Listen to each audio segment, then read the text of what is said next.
Hey guys, I'm Heather. And I'm Rochelle. And we're from Nature vs. Narcissism, a true crime podcast mixed with some dark humor. Sometimes we have alcohol. Sometimes we have guests. Since I've always been fascinated by true crime, I wanted to delve deeper into the criminal mind and discuss why these criminals commit these vile acts. Was it nature? Was it nurture? Or was it just plain old narcissism? Join us every week for a brand new episode. You can find us on Apple Podcast, Stitcher, Google Play, TuneIn, and Podbean. Don't call the cops! Bye!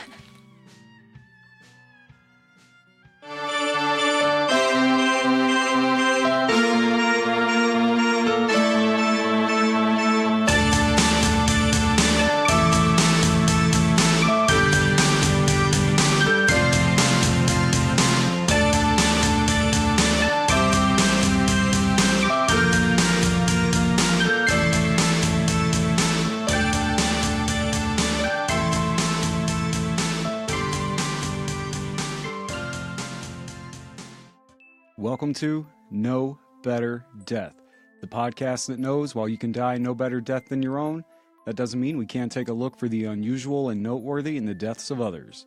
Each week we'll take an in-depth look at some out-of-the-ordinary deaths and the events surrounding them. This show will contain explicit language and graphic details. I am your host, Sick Grayson. I am coming to you on a Tuesday night when I should have recorded last Friday night like I said I was going to, but a 12-hour nap sounded better than recording at the time, so that's what I did, and then I took a nap in a big chunk of the day Saturday as well, so I pretty much just slept all weekend instead of getting around to the podcast like I should have. I apologize for keeping you waiting. I'm thinking I need to change the official release date of Tuesday to maybe Friday because I've never really met the Tuesday deadline so far, maybe 3 times. I'm consistently late. So I think if I put that back to like Friday, maybe I'll have a better chance of getting things out on time. But definitely sorry about the delay.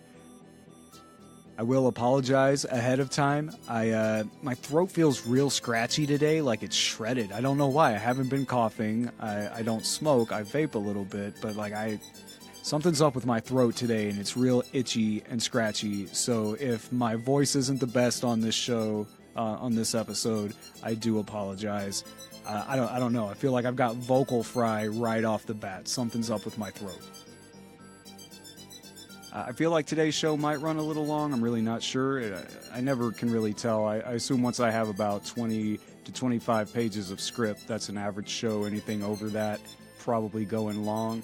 So for the sake of brevity, let's just get into it. Obviously, I'm a nerd for all things death and dark and music. But if there's a third thing I'm a nerd for, it's space. I've been to the NASA centers in Texas and Alabama.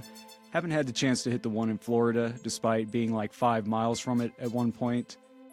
I've been to a few other small space centers around the country, and just a month or so ago, I actually got to meet an astronaut. Outside of the official NASA centers, the city where I live, Colorado Springs, probably has the most astronauts of any other city because this city is built on military bases, the Air Force Academy, and Department of Defense contracts.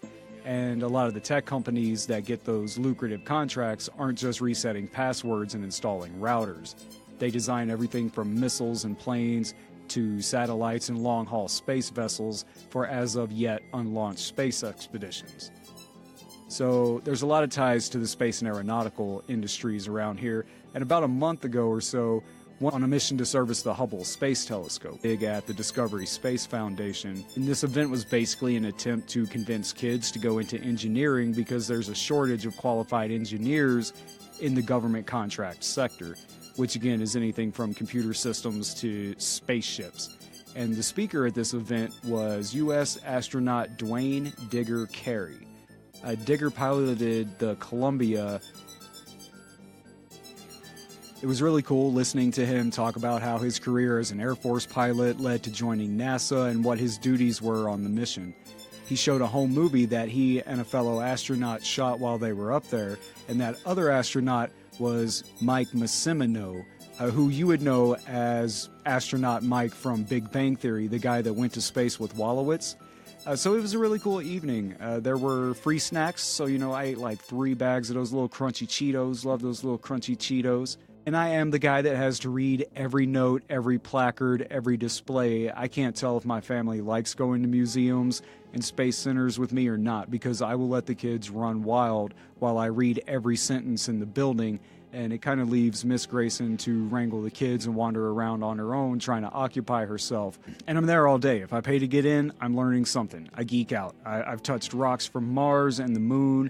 I've stood beside the return capsules burnt to shit from their descent. I've been inside the training shuttle that American astronauts practiced in. I eat space ice cream voluntarily. I love this kind of shit. As interesting as space is, as much as we've learned in recent years, and as far as we're going to go in the future, all this knowledge of space, our ability to get into it, and what may well be our salvation in the future when we either make this planet unlivable or it's inevitably consumed by the sun, it hasn't been without pain and struggle and sacrifice. Just to get off the ground, we had to employ Nazi scientists who by all rights should have been shot in the fucking face so we could get access to their V2 rocket technology, aka Project Paperclip. Look it up if you don't know. And have them work side by side with these amazingly brilliant black women who, despite being 10 times smarter than their white counterparts, weren't even allowed to use the same bathrooms as their co-workers. Think about that, how near polar opposite those two things are. Yet putting them in the same room is what had to be done to achieve the mission of getting into space. The fact that we were even able to break out of our own atmosphere was a miracle. Fatalities weren't just possible, they were all but assured. To never have a space program fatality would have been a miracle requiring odds so astronomically impossible there was no way at least a few people weren't going to die. And while most of these deaths technically occurred on the ground or at an altitude below the Kármán line, which is the boundary between Earth's atmosphere and what's considered space, some of them actually did happen in space, where no one can help you and no one can hear you scream except the people at Mission Control who can hear you scream, probably while shitting yourself. Scream all you want, there's no AAA in space that they haven't told us about. Resources to MacGyver a fix when you're in a pinch. If something goes wrong during spaceflight, you're fucked. Some have gotten lucky and averted larger crisis, more than most people realize, actually, and those are just the ones we know about. You know, Russia isn't exactly forthcoming with all their information. For as much as they've told us about the deaths related to their space program, there could be dozens of deaths. There's been over 30 near misses and non-fatal incidents over the history of mankind's space programs, including some very recently. In August of 2018, a hole was discovered in the cabin of Soyuz MS-9, currently being investigated as having been intentionally drilled. Less than 2 months later, MS-10 experienced a launch boost failure, resulting in the shuttle having to prematurely separate from the rocket and attempt a ballistic descent that pushed the cosmonauts inside to almost 7 Gs during landing. Issues with the Russian space program may not alarm most Americans, but those Americans would be dumbasses. And why are they dumbasses? Because the US doesn't launch into space anymore. We, and pretty much everyone else in the world right now, hitch a ride with Russia. They're the only ones still dropping that kind of coin on missions into space. So if something goes wrong with a Russian flight, it could potentially impact every country with any kind of space program. Did you know Russia has a mission control in Houston, Texas, the floor beneath the old school US mission control? That's how dominant they currently are in the space program. That regardless of what kind of history they have with the US, what kind of actions their government are taking in other countries, despite possible collusion with Trump to hack the election, they're needed when it comes to Earth's space programs. Supposedly America's lost more astronauts than Russia has lost cosmonauts, but that's assuming we have all the information, which rarely, if ever, happens. Look into the lost cosmonaut theory. It's outside the scope of the show, but if there's any modicum of truth to it, Russia may have lost more cosmonauts. Our species is one cursed with the drive to push the limits of our known boundaries. Whether expanding across unexplored land masses, traversing the oceans and exploring their depths, or traveling into the heavens, we've always been and will always be explorers, regardless of the cost. The stories I have for you in today's episode are no exception. They're stories that hopefully will and should line the walls of buildings and human settlements on Europa, Titan, or as of yet undiscovered far-flung corners of our galaxy and perhaps other galaxies, because they're the stories of those who sacrificed everything so that mankind could continue exploring, learning, and finding new places to call home. To date, there have been 23 deaths related to the American and Soviet space programs, including Virgin Galactic. 23 deaths during space missions or testing for space missions.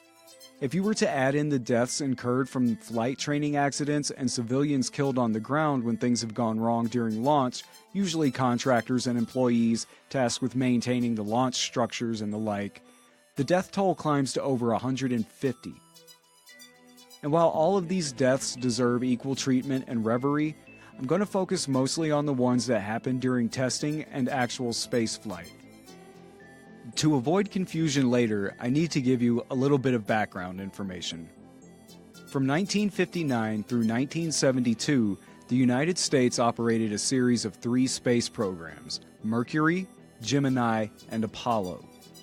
Mercury was basically just trying to get people into space, period. Gemini expanded upon that by fine-tuning piloting, experimenting with docking techniques, and moving around outside the ship, mostly to serve as the foundation for the Apollo missions. Apollo was all about landing on and getting off the moon. But the time frames of these programs weren't exactly linear, they ran sort of concurrent to each other. Mercury was 1959 through 63. Gemini was 63 through 66. And Apollo was 61 through 72. So if you notice any overlap of astronauts from certain missions at the time, that's why. The Space Shuttle program, that's the one with the reusable plane-style ship, ran 1981 through 2011. And sprinkled throughout this timeline is Skylab, Mir, ISS, and more. Making things more confusing, I won't be telling these stories chronologically, rather I'm going to go in order of a space mission. First, we're going to start with a story that never left the ground, then one that left the ground but didn't make it into space. The third story covers astronauts that actually died in space, and then the fourth one is re-entry and landing. Kicking off Dead in Space, we're going to go back to January 27th, 1967. To look at the first major accident in America's space program. Apollo 1 was to be the first mission to test the Apollo Command and Service Module with the crew and was intended to further the overall Apollo mission of landing a man on the moon. Director of Flight Crew Operations Deke Slayton selected the first Apollo crew in January 1966 with Virgil Grissom as command pilot, Edward White as senior pilot, and rookie Don Eazell as pilot. But Eazell dislocated his shoulder twice during weightlessness training and had to undergo surgery, resulting in him dodging the biggest bullet in his life. Slayton replaced him with Roger Chaffee, and NASA announced the crew selection on March 21, 1966. James McDivitt, David Scott, and Russell Schweikert were named as the backup crew. Scheduled to launch with a 3-man team on February 21, 1967, the mission would never fly. At 1 p.m. January 27th, astronauts Virgil Grissom, Edward White, and Roger Chaffee entered the Apollo capsule. And right here would be where astronaut Grayson's spaceflight career ended. If you've never seen one of these capsules, they're half the size of a closet and they pack 3 people in there. My Asperger bubble is easily twice the size of this capsule. I have a meltdown if there's more than 4 people in an aisle at Walmart. I don't think I could handle being crammed into one of these steel tombs with 2 other people, while we fall over 20 miles from space into the ocean, which is a whole other set of dangers. And you know someone's farting in there, right? Like, I assume at least 1 out of 3 people would experience some sort of gastrointestinal distress while undertaking one of the most complex and potentially deadly tasks a human body can endure. One of the 3 in the capsule, I would most likely be that guy. Maybe not these guys. Their time in the service, as most of the early astronauts were pulled from the Air Force, had steeled them against these kind of fears, or at least showing this kind of fear. So these guys weren't little bitches like me, but I definitely would be having some issues in this capsule. These guys got in the capsule at 1 p.m. on that day and immediately ran into problems. Do you think they did the right thing and halt operations until the problems were resolved? Obviously, the answer is no, or they wouldn't be a story on No Better Death. I have a Volvo that dies randomly ever since I had the catalytic converter replaced, and I can tell when there's going to be problems. If I get in and I notice any little jumps or burps or weird smells, I know this thing's going to leave me stranded on the side of the road that day, so I don't take the car. I use a backup car. My Volvo only goes about 10 miles to my work and back at 60 miles an hour. It stands to reason that if your vehicle goes to space and back with the intent of falling to Earth at thousands of miles an hour while trying to not disintegrate from the heat of atmospheric re-entry, you might not want to drive it when it's acting funny. But again, these guys weren't little bitches like me. They're hard. They can handle whatever's coming their way, and they aren't scared by problems that can be fixed by the NASA equivalent of an ASE certified mechanic. A bravery bordering on hubris that, while admirable, doesn't always work out for the best, as we'll see. The first problem occurred when Gus Grissom entered into the spacecraft and hooked up his oxygen supply from the ship. He described a strange odor in the spacesuit loop as a sour smell like buttermilk. The crew stopped to take a sample of the suit loop and, after discussion with Grissom, decided to continue the test. The next problem was a high oxygen flow indication which periodically triggered the master alarm. The men discussed this matter with environmental control system personnel who believed the high flow resulted from movement of the crew, and the matter wasn't really resolved. Why was this important? Well, for those that don't know, oxygen is extremely flammable. Its presence in the air we breathe is low enough to not cause a fire hazard, but when it's introduced into an enclosed space in a high enough concentration, say a tiny little spaceship, the risk of fire or explosion becomes very real. The engineers assumed that this alarm was just being thrown. It was a false alarm being thrown off by the air moving around because of the astronauts moving inside. They didn't actually think there was a high concentration of oxygen, so they just ignored the problem. A third problem arose in communications.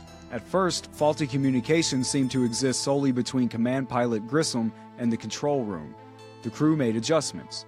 Later, the difficulty extended to include communications between the operations and the checkout building and the blockhouse at Complex 34, where this was all taking place. So communications were just kind of down everywhere. This failure in communications forced a hold of the countdown at 5:40 p.m. By 6:31, the test conductors were about ready to pick up the count when the ground instruments showed an unexplained rise in the oxygen flow into the spacesuits. So again, they're getting an alarm that's telling them there's too much oxygen in the environment. But my question about that is, wouldn't they see a change in pressure, like some sort of fluctuation in the cabin pressure if it's really being caused by the astronauts moving around? It wouldn't just be oxygen sensors. Some sort of pressure sensor or reader would be showing a fluctuation there as well. So anyway, by 6:31, they were getting ready to go into the countdown. This alarm goes off. They get back to what they're doing, assuming it's nothing. And they start commencing countdown and test launch. 4 seconds into this, Chaffee announced almost casually over the intercom, "Fire. I smell fire." 2 seconds later, White's voice was more insistent. "Fire in the cockpit." In the blockhouse, engineers and technicians looked up from their consoles to the television monitors pointed at the spacecraft. To their horror, they saw flames licking furiously inside the Apollo capsule, and smoke blurred their pictures. Men who had gone through Mercury and Gemini tests and launches without a major hitch stood momentarily stunned at the turn of events. Their eyes saw what was happening, but their minds refused to believe. Finally, a near hysterical shout filled the air. "There's a fire in the spacecraft!" Procedures for emergency escape called for a minimum of 90 seconds, but in practice, the crew had never accomplished the routines in the minimum time. Grissom had to lower White's headrest so White could reach above and behind his left shoulder to actuate a ratchet-type device that would release the first of a series of latches. This would be vitally important as the pressure inside the cabin of the ship was so much higher than the outside pressure that it would be impossible to open the pressurized cabin from the outside. It had to be opened from the inside. According to one source, White had actually made part of a turn with the ratchet before he was overcome by smoke. In the meantime, Chaffee had carried out his duties by switching the power and then turning up the cabin lights as to aid in vision. Outside the White Room that totally surrounded the spacecraft, Donald O. Babbitt of North American Aviation ordered emergency procedures to rescue the astronauts. Technicians started toward the White Room. Then the command module ruptured, which I'm assuming means there was an explosion inside the module. Picture an M80 going off inside a coffee can. This explosion depressurized the cabin and would have allowed the ship to be opened from the outside, assuming there wasn't something like a raging fire preventing the rescuers from doing so. Flame and thick black clouds of smoke billowed out, filling the room. Now a new danger arose. Many feared that the fire might set off the launch escape system atop Apollo. This in turn could ignite the entire service structure. Instinct told the men to get out while they could. Many did so, but others tried to rescue the astronauts. The intense heat and dense smoke drove one after another back, but after about 5 minutes from the first report of the fire, rescuers finally succeeded in opening the hatch. Unfortunately, by then, there was no one alive to rescue. The astronauts were dead. Firemen arrived within 3 minutes of the hatch opening, doctors soon thereafter. A medical board determined that the astronauts died of carbon monoxide asphyxia with thermal burns as contributing causes. The board could not say how much of the burns came after the three had died. Fire had destroyed 70% of Grissom's spacesuit, 20% of White's, and 15% of Chaffee's. Doctors treated 27 men for smoke inhalation. 2 were hospitalized. Rumors of a disaster spread in the driblets throughout the area. Men who had worked on the day shift returned to see if they could be of any help. Crewmen removed the 3 charred bodies well after midnight. After removal of the bodies, NASA impounded everything at Launch Complex 34. On February 3rd, NASA Administrator Webb set up a review board to investigate the matter thoroughly. Engineers at the Manned Spacecraft Center duplicated conditions of the Apollo 204 without the crewmen inside the capsule. They reconstructed events, and the investigation on Pad 34 showed that the fire started in or near one of the wire bundles to the left and just in front of Grissom's seat on the left side of the cabin, a spot visible to Chaffee. The fire was probably invisible for about 5 or 6 seconds until Chaffee sounded the alarm. Witness accounts differ as to how fast everything happened. Gary Probst, an RCA technician at the communication control racks in Area D on the first floor of the launch complex, testified 4 days after the event that 3 minutes elapsed between the first shout of fire and the filling of the White Room with smoke. Other observers had gathered around his monitor and discussed why the astronauts didn't blow the hatch and why no one entered the White Room. One of these men, A.R. Caswell, testified on February 2nd, 2 days after Probst. In answer to a question about the time between the first sign of fire and activity outside the spacecraft in the White Room, he said it appeared to be quite a long period of time, perhaps 3 or 4 minutes. The men on the launch tower told a different story. Bruce Davis, a systems technician with North American Aviation who was on level A8 of the service structure at the time of the fire, reported an almost instantaneous spread of the fire from the moment of the first warning. I heard someone say, "There's a fire in the cockpit." I turned around and after about 1 second saw flames within the 2 open access panels in the command module near the umbilical. Jesse Owens, an engineer with North American Systems, stood near the pad's leader's desk when someone shouted, "Fire!" He heard what sounded like the cabin relief valve opening and high-velocity gas escaping. Immediately, this gas burst into flames somewhat like lighting an acetylene torch, he said. I turned to go to the White Room at the above-noted instant, but was met with a flame wall. So basically, everyone's story is different as to how soon after someone yelled fire, did anyone respond. Some people are saying right away, some are saying kind of within a couple minutes, and some are saying as many as 3 or 4 minutes. The sudden deaths of 3 astronauts caused international grief and widespread questioning of the space program. Momentarily, the whole manned lunar program stood in suspense. Writing in Newsweek, Walter Lippmann immediately deplored what he called the pride-spurred rush of the program. The Washington Sunday Star spoke of soaring costs and claimed that know who had more to do with than know how in the choice of North American over Martin Marietta as prime contractor for the spacecraft.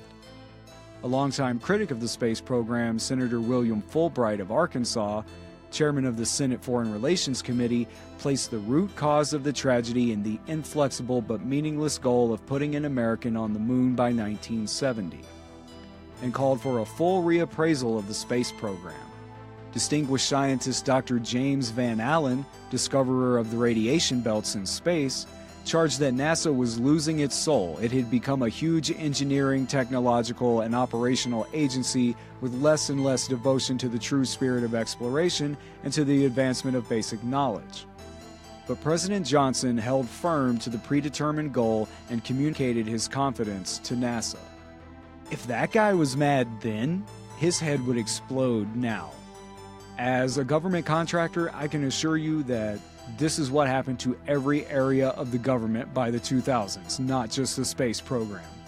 A lead editorial in the New York Times spoke of the incompetence and negligence that became apparent as the full story of the disaster came to light, but put the central blame on the technically senseless and highly dangerous dedication to the meaningless timetable of putting a man on the moon by 1970. So a lot of people are saying we shouldn't be trying to push it to get to the moon by 1970 just because Russia was currently in the lead of the space program.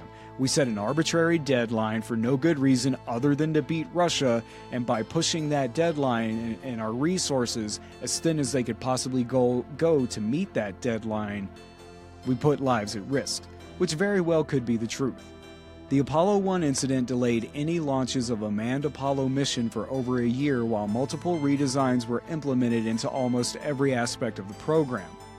There was no Apollo 2 or 3, 4, 5, and 6 were unmanned, and 7, finally ready for a manned mission, launched successfully from Compound 34 with crew Wally Schirra, Don Easel, and Walter Cunningham on October 11th, 1968. So the guy that had pulled his shoulder out twice and should have been in the first capsule that went up in flame was actually on the next manned mission, Apollo 7. Their mission lasted 10 days and 20 hours with all crew on board returning unharmed. And that's the story of Apollo 1 and the crew that died without ever leaving the ground. Again, it seems like another story where there were multiple warning signs that something was going on. We've seen it how many times in other stories we've covered on this show. Somebody says, oh, this is wrong, and then somebody else is like, oh, I think this is wrong too. And despite multiple warnings or omens or signs, whatever you want to call them, people ignore them, they go ahead with what they're doing, and in the end, there's bodies to count. Our next story managed to leave the ground, but wouldn't make it across the Kármán line. Obviously, this is the most well-known space flight disaster. I'm talking about the Space Shuttle Challenger. The Space Shuttle was revolutionary for Earth's space programs. It was the first reusable orbital spacecraft. We did have the X-15, which was reusable, but couldn't go into orbit. It just sort of buzzed the atmosphere right at the Kármán line with a single pilot and collected basic information to bring back for use in the design of what would become orbital space shuttles. The space shuttle debuted in 1981 and wouldn't be challenged until the Russian version, the Buran spacecraft, unveiled in 1988. However, that ship wouldn't go into use due to the crumbling of the USSR at the time. The U.S. Space Shuttle would continue to be used until their retirement in 2011, when each launch began to cost over $1 billion. Since then, we've been hitching rides on Russian Soyuz rockets while waiting for Boeing and SpaceX to unveil their commercial space vehicles that were supposed to be ready in 2017, but as we know are far behind schedule, as most government contracts usually are. Challenger, NASA's second space shuttle to enter service after the Columbia, which sadly we will also discuss in a bit, embarked on its maiden voyage on April 4th, 1983 and made a total of 9 voyages prior to 1986. So it had done this 9 times previously with no problems, and Columbia would complete, I believe, 10 missions, so these things had a stellar, no pun intended, record until the events of January 28th, 1986. January again. The first one was in January. Maybe NASA should stop trying to send things into space when it's cold outside. That year, it was scheduled to launch on January 22nd, carrying a 7-member crew that included Krista McAuliffe, a 37-year-old high school social studies instructor from New Hampshire who had entered to win a spot on the mission through NASA's Teacher in Space program. After undergoing months of training, she was set to become the first non-military citizen to travel into space. The other 6 members of the crew were Commander Dick Scobie, pilot Michael Smith, Mission Specialist Judy Resnick, Ronald McNair, and Ellison Onizuka, and Payload Specialist Gregory Jarvis. The shuttle was carrying a payload of various items including satellites, monitoring and testing equipment, and materials needed for various experiments. The mission launch from Kennedy Space Center at Cape Canaveral, Florida was delayed for 6 days due to weather and technical problems. So again, we see there were problems leading up to launch that should have served as a warning or omen that this mission was not ready. However, these warnings went unheeded, and at 11:39 a.m., Challenger lifted off. The morning of January 28th was unusually cold. There are pictures of the controls and scaffolding and other parts of the launch pad, and the structure is covered in foot-long icicles and what looks like inches thick of ice. If there's icicles in Florida, it's cold, and engineers warn their superiors that certain components, particularly the rubber O-rings that sealed the joints of the shuttle's solid rocket boosters, were vulnerable to failure at low temperatures. An inspection of the launch pad revealed large quantities of ice collecting due to the unusually cold overnight Florida temperatures. NASA had no experience launching the shuttle in temperatures as cold as this. The coldest temperature of a previous launch was 20 degrees warmer. To make each solid rocket booster, the Morton Thiokol factory built 4 hull segments filled with powdered aluminum, which served as the fuel, and ammonium perchlorate, which was the oxidizer. At the launch site, the fuel segments were assembled vertically. Field joints containing rubber O-ring seals were installed between each fuel segment. The O-rings were never tested in extreme cold. On the morning of the launch, the cold rubber became stiff, failing to fully seal the joints between the fuel segments. As the shuttle ascended, one of the seals on a booster rocket opened just enough to allow a plume of exhaust to leak out. Hot exhaust gases bathed the hull of the cold external tank, full of liquid oxygen and hydrogen. And what happens when really hot meets really cold? Something cracks. When that something is a tank full of fuel, something sparks, causing the tank to rupture. And that would be the initial flash you see in the footage. At 73 seconds after liftoff and an altitude of 9 miles, the shuttle was torn apart by aerodynamic forces. The 2 solid rocket boosters continued flying until the NASA range safety officer destroyed them by remote control. The crew compartment ascended to an altitude of 12.3 miles before free-falling into the Atlantic Ocean. So they're still climbing with all the chaos going around them, and the fuel tanks have separated off, and they blew those up with a remote once they were far enough away from the crowd and everything. Once everything else going on, the crew is still going higher. And at that point, with all the trappings of space shuttle being gone, 12.3 miles into the air, this turns into a plane crash. The shuttle is falling 12.3 miles to the earth below and smashes into the Atlantic Ocean. Supposedly, the crew died when the ship was torn apart, but there are theories, and they're not extreme or conspiracy or out there in any way. There are perfectly valid theories that suggest the crew was actually alive the entire descent and didn't die until they hit the water. We have no way of confirming or disproving this, as there were no live communications after the main incident to verify if anyone was still alive at that point. Hundreds on the ground, including the families of McAuliffe and the other astronauts on board, stared in disbelief as the shuttle broke up in a plume of smoke and fire. Millions more watched the wrenching tragedy unfold on live television. And this was the first time we saw something like this on TV. In 1986, we didn't even have that much live war coverage yet, or anything like that on TV. The Apollo 1 tragedy happened behind closed doors. We didn't get to see that To most Americans and people worldwide, the space program was perceived as having been nothing but successful with no real danger involved. But this, a space shuttle going up in flames mid-flight, broad daylight on national TV, was earth-shaking. But this catastrophe isn't really as simple as an O-ring suddenly failed and the ship fell apart. There were warnings. If you get into the details of the Rogers Report, the official investigation into what happened, which included Secretary of State William Rogers, astronaut Neil Armstrong, and test pilot Chuck Yeager, so valid people churning out this report, there were warning signs as early as 0.6 seconds into launch that something was wrong. A direct quote from the Rogers Report with some editing for brevity, quote, "Just after liftoff at 0.678 seconds into the flight, photographic data show a strong puff of gray smoke was spurting from the vicinity of the aft field joint on the right solid rocket booster.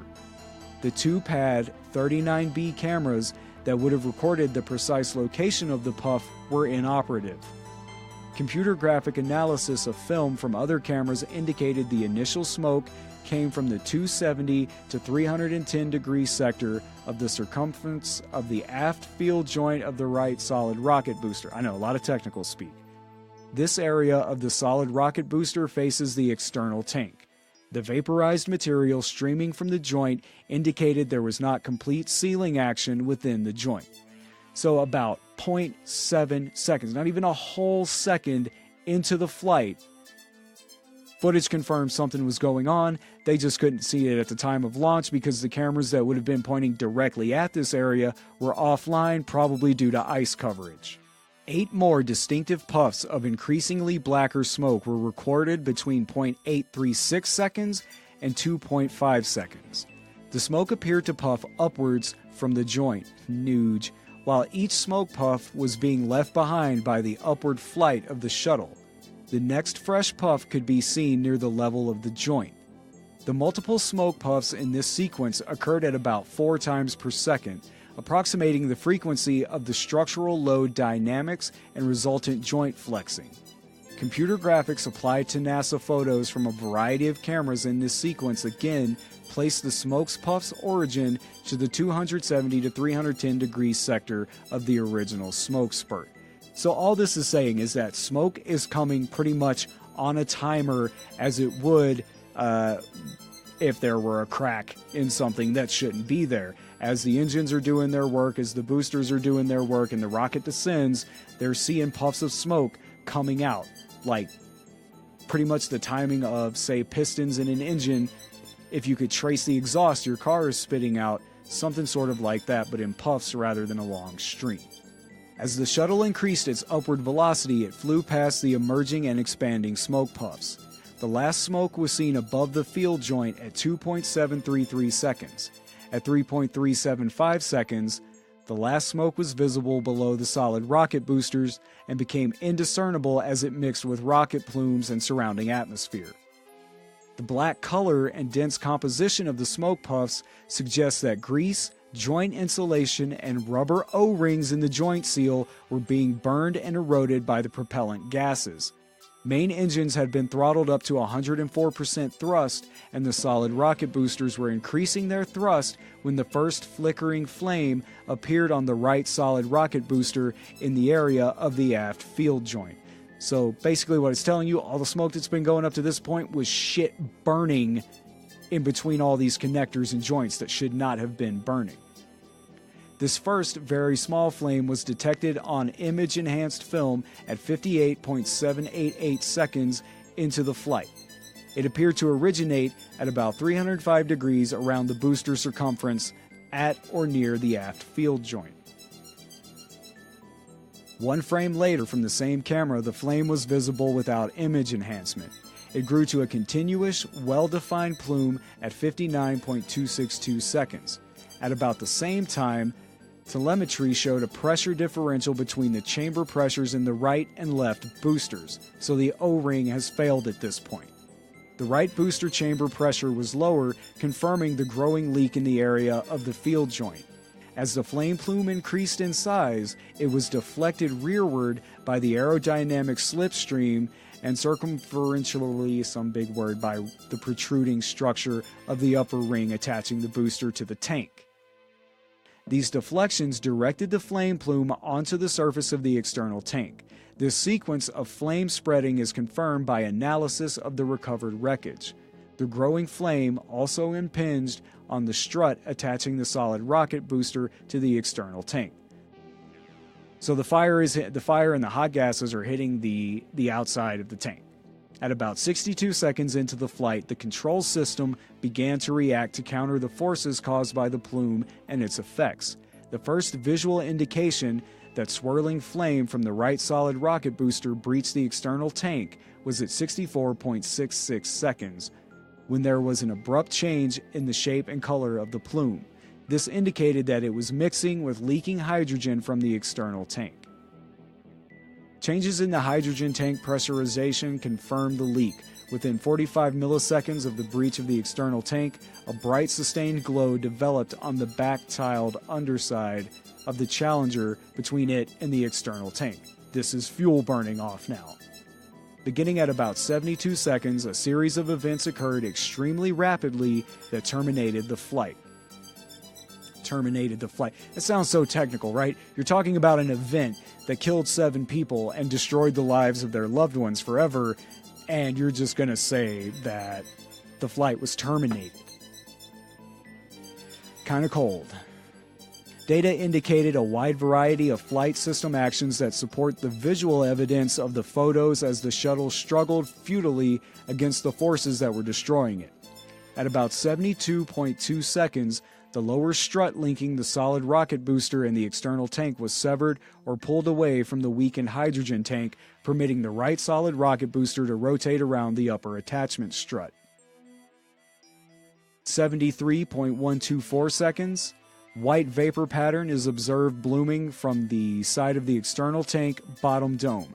This was the beginning of the structural failure of the hydrogen tank that culminated in the entire dome dropping away. This released massive amounts of liquid hydrogen from the tank and created a sudden forward thrust about 2 to 3 million pounds, pushing the hydrogen tank upward into the internal tank structure. At about the same time, the right solid rocket booster impacted the inner tank structure and the lower part of the liquid oxygen tank. So at this point, you've got the oxygen tank slamming into the hydrogen tank, creating highly concentrated peroxide, basically. And the thing a lot of people don't know about peroxide is while in its weak form that you get at the store, it's good for a mouthwash or cleaning wounds. In a concentration like this, peroxide will eat through skin and bone. Within milliseconds, there was a massive, almost explosive burning of the hydrogen streaming from the failed tank bottom and the liquid oxygen breach in the area of the inner tank. While traveling at Mach 1.92 at an altitude of 46,000 feet, the Challenger was totally enveloped in the explosive burn. The Challenger's reaction control system ruptured and hypergolic burn of its propellants occurred as it exited the oxygen-hydrogen flames. The reddish-brown colors of the hypergolic fuel burn are visible on the edge of the main fireball. The orbiter, under severe aerodynamic loads, broke into several large sections which emerged from the fireball. Separate sections that can be identified on film include the main engine and tail section with the engine still burning, one wing of the orbiter, and the forward fuselage trailing a mass of umbilical lines pulled loose from the payload bay. So I know they got really technical, we broke down a lot of timing there, and it was probably the most boring thing you've had to endure on my show so far. But it really does paint the picture for you, even if you're not technical or you don't know a lot about this shit, which I'm no genius or expert. I'm just a guy who thinks space stuff is cool, but just a basic understanding of what the tanks and stuff look like. This really tells you how horrible this became in just a matter of seconds, less than a minute and a half. This all happened, and breaking it down in this kind of detail really shows what you can't see from the outside watching the footage. I mean, in the footage, it's just a little plane went up, it goes poof, there's a flame, it fell to the ground. But when you break it down by the actual report, you really get a sense of how horrible it was. Now imagine if the cameras on the launch pad had been working that day so they could have caught the first sign of smoke at 0.6 seconds. Maybe somebody could have made the decision to prematurely separate the shuttle from the tank and try to land it. Even if it was an emergency landing over the water. Or what if they had just waited for better weather? Whatever they were doing up there, releasing a couple satellites and running some experiments, was not worth the lives of 7 people. If your launch controls are covered in an inch of ice, maybe don't launch that day. If the cameras monitoring your multi-billion-dollar venture and the lives of 7 people aren't online, maybe get them working before you launch. Again, we see neglect and bad decision-making. There were multiple signs this could go bad. They had already delayed the launch for days due to the knowledge that things could go bad in this kind of weather, and they still decided to do it. And look what happens. This was negligence all the way around. The government does not give a fuck about your safety. That's all I can muster to say about this. This one gets me so flustered. Just remember to look out for your own best interests because no one else can be trusted to do so. And with that, it's time for 5 fast facts about space travel. 1. William Safire was commissioned to write a speech for Richard Nixon in the event the Apollo 11 astronauts became stranded on the moon. It stated, "Fate has ordained that the men who went to the moon to explore in peace will stay on the moon to rest in peace. These brave men, Neil Armstrong and Edwin Aldrin, know there is no hope for their recovery, but they also know that there is hope for mankind in their sacrifice. These 2 men are laying down their lives in mankind's most noble goal, to search for the truth and understanding." Imagine that, man, having a eulogy written for you in case you died at work that day. 2. Astronauts earn a yearly salary between $64,000 and $141,000. There have been, however, certain perks to the job. What kind of perks? GM offered special, practically free lease terms to astronauts on vehicles, specifically Corvettes, and as such, many early astronauts drove a Corvette. One notable exception being John Glenn, who drove a much more family-friendly station wagon. 3. The Big Bang Theory joke about Wolowitz's space toilet not being able to handle Russian diets is actually based in truth.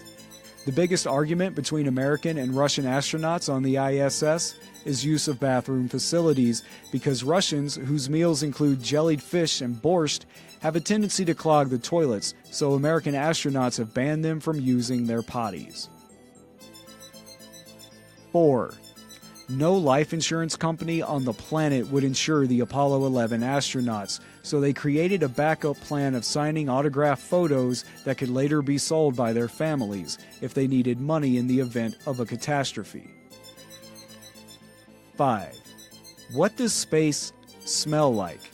After going on spacewalks, most report a hot, meaty/metallic scent. Others assert that there's a fruity note of raspberry and rum, or acrid odor like welding fumes.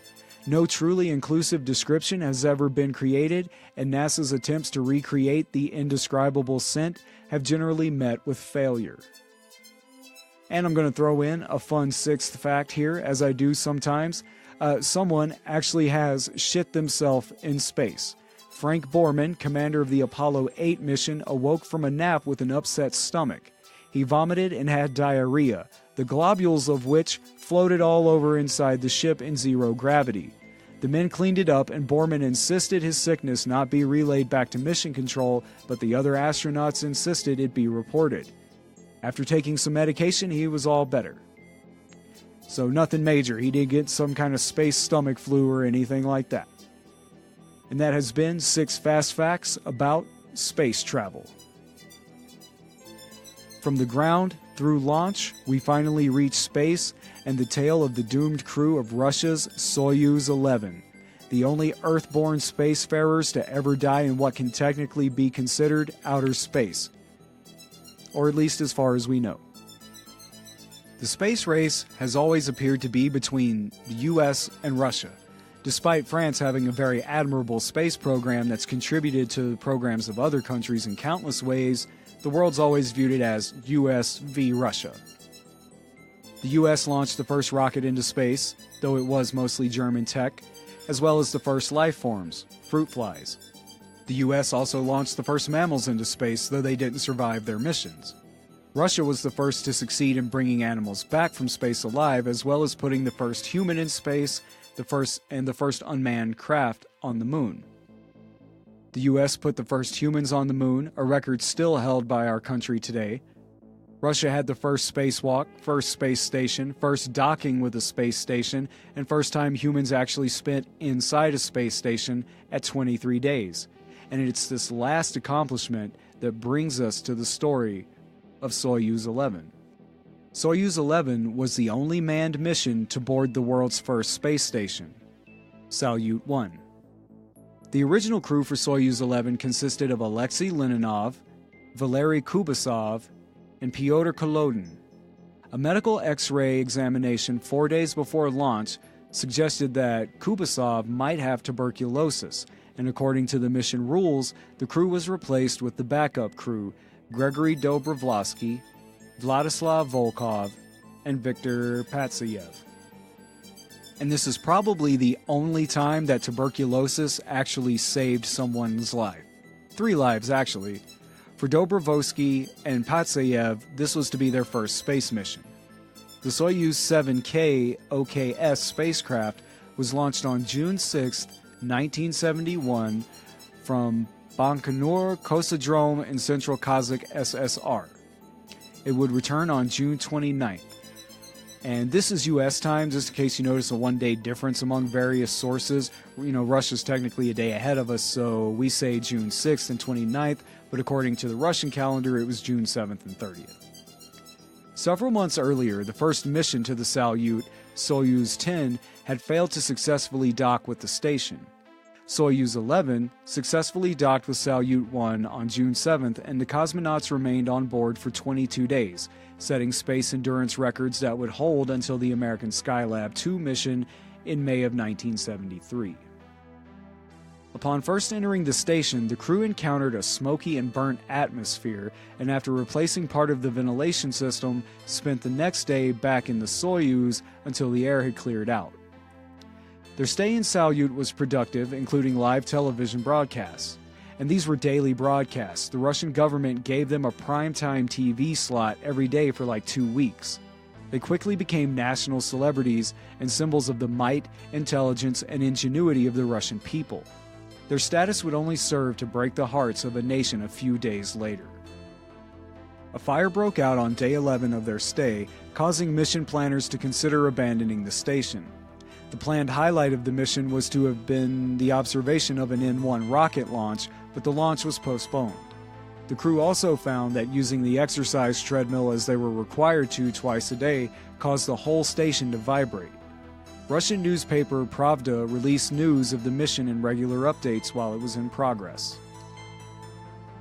The crew completed scheduled experiments which emphasized the study of human performance under and in reaction to prolonged weightlessness. On the 29th, after completing their flight plan, the space dwellers transferred their scientific records, film, and logbooks to the Soyuz in preparation of their return home. At 9:28 in the evening, Dobrovolsky unlocked the ship and drifted free from the space station. After 3 additional orbits, the Soyuz 11 crew notified ground control that they were beginning their descent. Mission Control radioed, "Goodbye, Yantar, till we see you on the Mother Earth." Dobrovolsky replied, "Thank you, be seeing you. I am starting orientation," meaning he was getting ready to initiate the almost completely automatic descent. Communications went down around this time. The descent involved detaching the descent vehicle from the orbiter. So you've got 2 small vehicles making up one big vehicle. To separate the descent capsule from the orbiter, a series of charges are set up, like explosive bolts basically. And it's believed that instead of firing one at a time as they should have, all charges went off simultaneously, and the force of all the charges exploding at once caused a breathing ventilation valve that controlled airflow and cabin pressure to be ripped apart. What resulted was the rapid loss of all oxygen in the cabin, and if air is getting out, then the vacuum of space is getting in, and this is no bueno, because your lungs fill up with atmospheric pressure and rupture. Then the nitrogen in your blood dissolves, causing a bubbling like a shaken soda. This causes a person to turn blue and begin swelling from the inside out. Blood vessels burst and you go deaf and blind.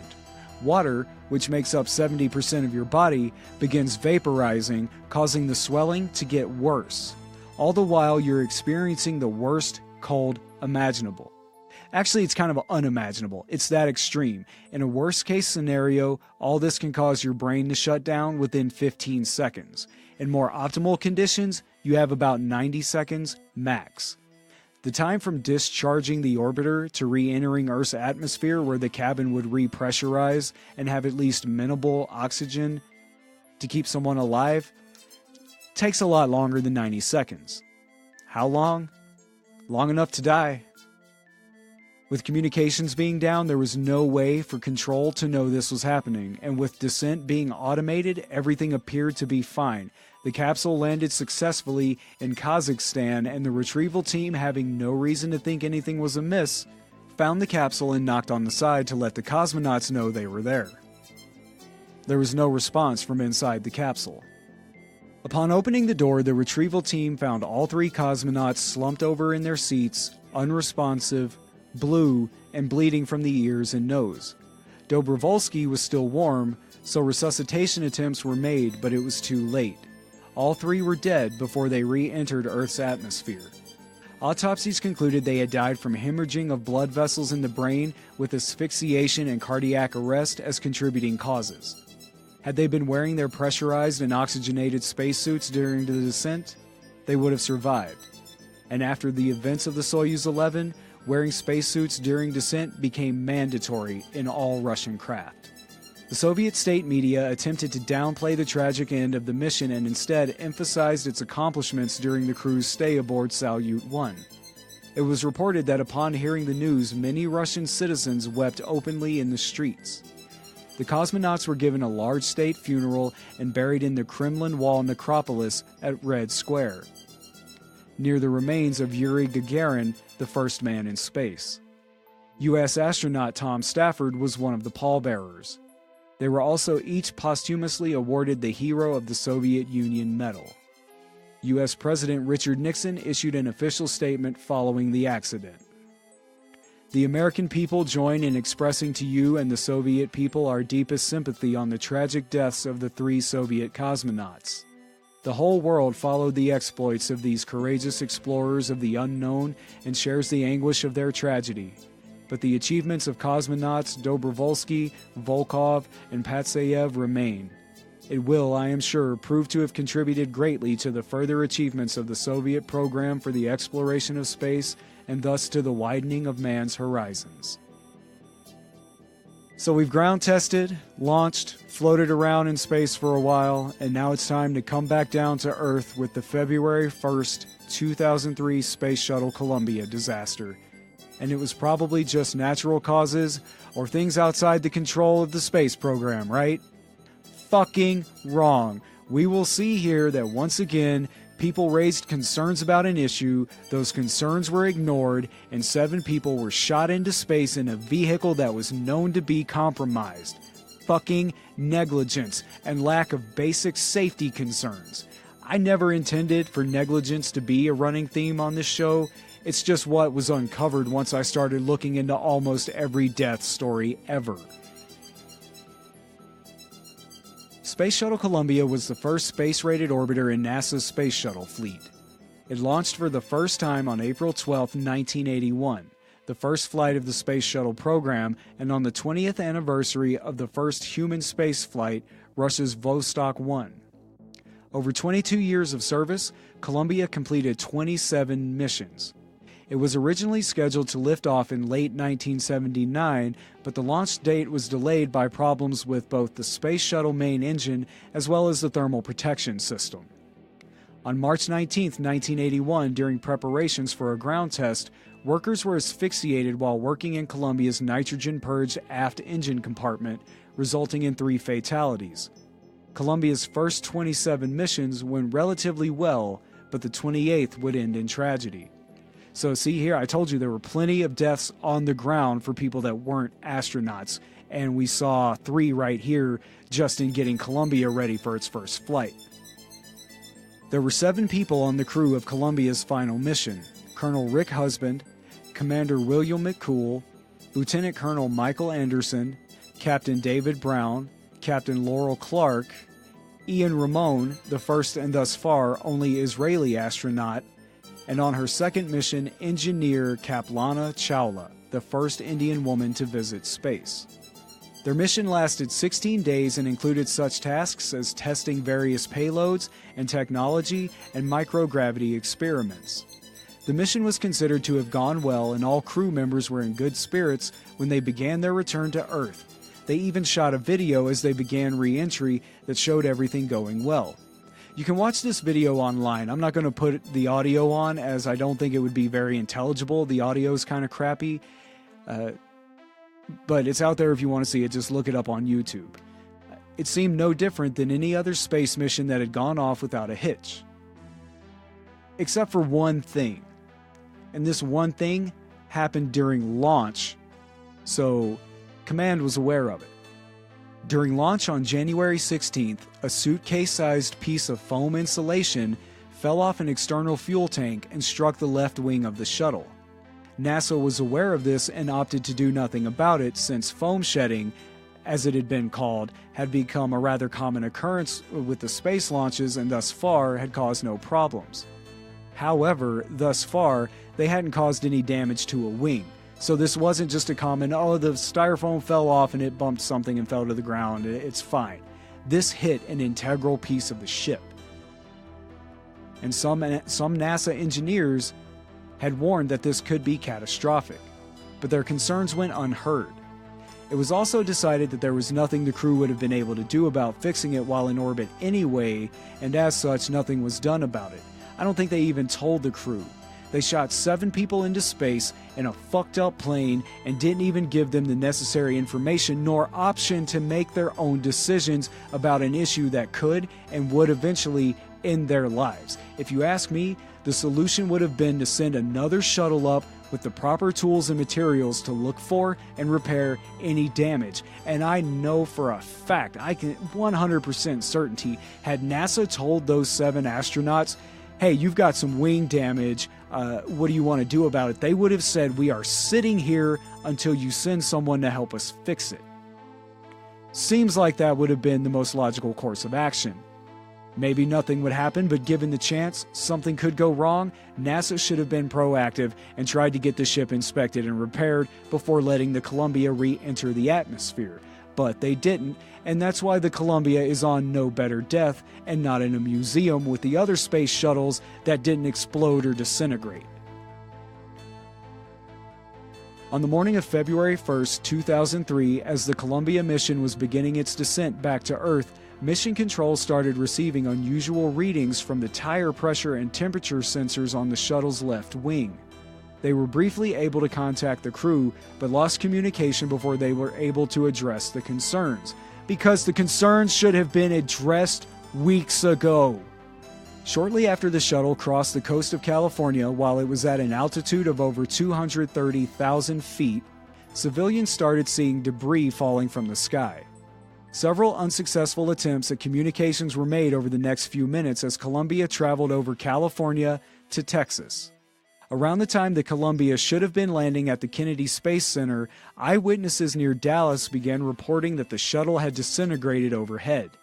At 9:12 a.m., Entry Flight Director Leroy Kane instigated NASA's contingency plan and alerted search and rescue teams in Texas and Louisiana. 2 helicopter pilots would die in a crash while searching for debris. Search and rescue teams, along with thousands of volunteers, spent several weeks combing through parts of Texas, Louisiana, and Arkansas trying to recover as much of Columbia as possible. NASA was eventually able to recover 84,000 pieces of debris, which added up to about 40% of the space shuttle. That also means 60% of Columbia is still laying around, probably in the middle of nowhere desert territory in Texas and maybe swamps in Louisiana. Who knows? If you live in any of the southern areas where the Columbia would have traveled over and you happen to find random scraps of metal or something, hang on to them, man. You never know. Could be part of the Columbia. Within the thousands of pieces of debris, NASA was able to locate the remains of each of the crew members, verified through DNA.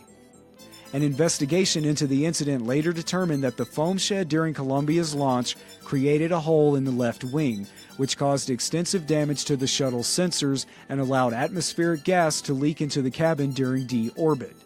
The resulting damage caused the craft to lose control and disintegrate as it re-entered Earth's atmosphere, killing everyone on board. However, there were survivors. A canister of worms that had been part of the experiment survived the intense heat of re-entry and the crash. It was determined that the astronauts slipped into unconsciousness within seconds and their bodies were whipped around in seats whose restraints failed as the Space Shuttle Columbia spun out of control and disintegrated, according to a report from NASA. While the astronauts' upper bodies flailed, the helmets that were supposed to protect them ended up acting as battering rams, and lethal trauma occurred to the unconscious or deceased crew due to the lack of upper body support and restraint. Investigators state bluntly in the 400-page report that better equipment in the crew cabin would not have saved the astronauts on the morning of February 1st, as the Columbia disintegrated after re-entering the atmosphere on the way to its landing strip. The breakup of the crew module and the crew's subsequent exposure to hypersonic entry conditions was not survivable by any currently existing capacity. The report also added there is no known complete protection from the breakup event except to prevent its occurrence. Ding ding!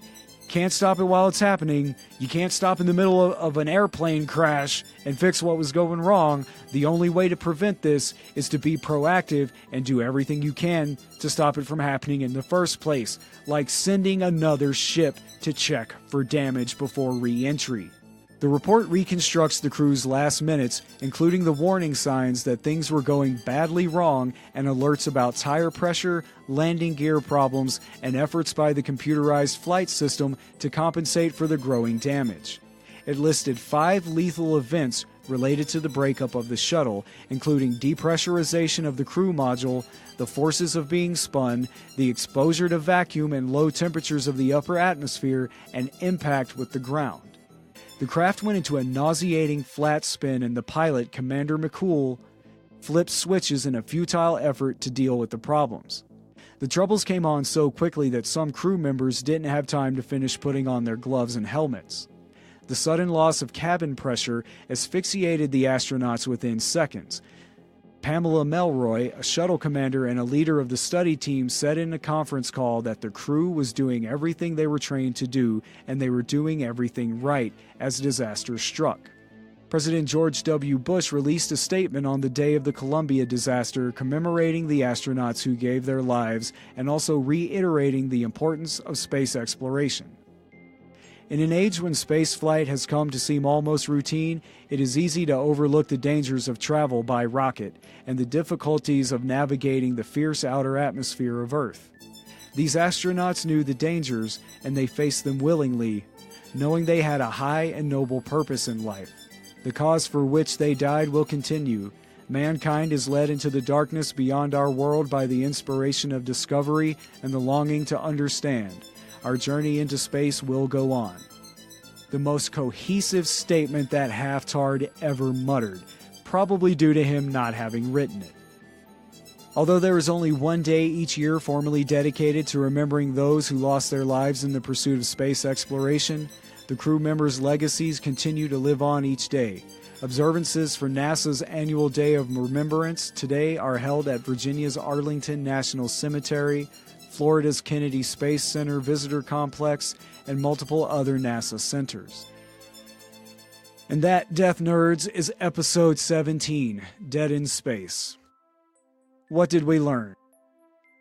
Be proactive about your own safety, as has been said at least 16 times before on this show, because no one else is going to do it for you.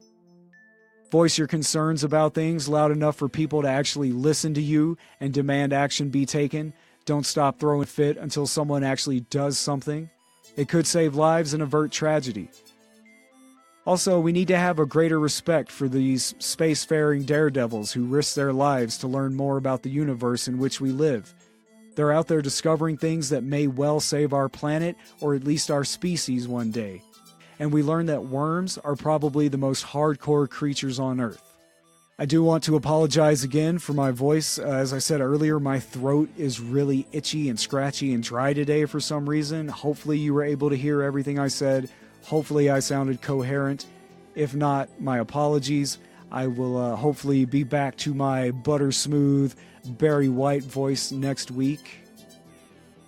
NoBetterDeath.info, no www on that for some technical reason, just NoBetterDeath.info or NoBetterDeath.podbean.com for all information on No Better Death, show notes, links to social media, etc., etc. Force your friends at gunpoint if you have to listen to the show. Be sure to review, subscribe, like, share, retweet, whatever. It's appreciated more than you know. And stay tuned for future episodes, website updates, and merch Patreon stuff I'm working on. I've got a lot of stuff in the works. I just need to find time to iron out the details, cross the T's and dot the lowercase J's. If you have any personal experiences with death, stories you want to hear on the show, or any other random thing to say to me or your fellow death nerds, hit me up on Twitter, Facebook, or NoBetterDeath@gmail. I'll make sure to get you on the show. I have an emotion as close to love as my borderline psychopathic Asperger brain will allow for each and every one of you that tune in every week, that spread word of the show, that talk to me on Facebook and Twitter. It truly is appreciated more than I know how to say. My name is Sick. I ain't getting in that fucking rocket Grayson. Until next time, try not to die.